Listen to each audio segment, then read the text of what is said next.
vous propose ici la correction de l'exercice 10 sur les lois à densité. Donc on a un restaurant qui fonctionne sans réservation, mais le temps d'attente pour obtenir une table est souvent un problème pour les clients. On va modéliser ce temps d'attente en minutes par une variable aléatoire x qui va suivre une loi exponentielle de paramètres lambda, avec lambda un réel strictement positif.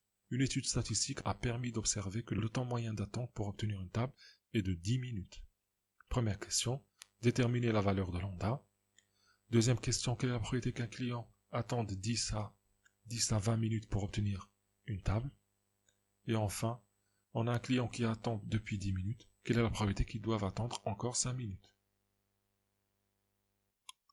Commençons par la première question. Donc, d'après l'énoncé, on a l'espérance de x est égale à 10. Et d'après le cours, on sait que si x est une variable aléatoire qui suit une loi exponentielle, alors l'espérance de x est égale à 1 sur lambda. Donc, du coup, pour déterminer lambda, ça va être très facile. Donc, on a 1 sur lambda qui va être égal à 10. Ce qui fait lambda est égal à 1 sur 10. Ce qui fait lambda est égal à 0,1. Maintenant, la deuxième question. Donc, on cherche à calculer la probabilité que x soit entre 10 et 20. Donc, ce qui fait l'intégrale entre 10 et 20 de 0,1 exponentielle de moins 0,1 t dt.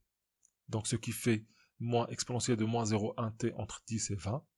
Donc, en remplaçant par 20 et par 10, on va trouver exponentielle de moins 1 moins exponentielle de moins 2, ce qui fait à peu près 0,2325. Passons maintenant à la troisième question. On cherche à calculer la probabilité que x soit supérieur ou égal à 15, sachant que x est supérieur ou égal à 10. Donc ce qui fait la probabilité que x est supérieur à 10 plus 5, sachant que x est supérieur à 10. Et d'après le cours, on sait que une loi exponentielle est une loi sans mémoire. Donc ce qui correspond à p de x supérieur ou égal à 5. Donc ça fait 1 moins p de x inférieur ou égal à 5. Donc on passe maintenant à l'intégrale. Ça fait 1 moins l'intégrale de 0 à 5 de 0,1 exponentielle de moins 0,1 t dt. Ce qui fait 1 moins la primitive entre 0 et 5. Donc en remplaçant par 5 et par 0, on trouve 1 plus exponentielle de moins 0,5 moins 1. Ce qui fait exponentielle de moins 0,5. Du coup, ça nous donne 0,6065. Et voilà pour cet exercice.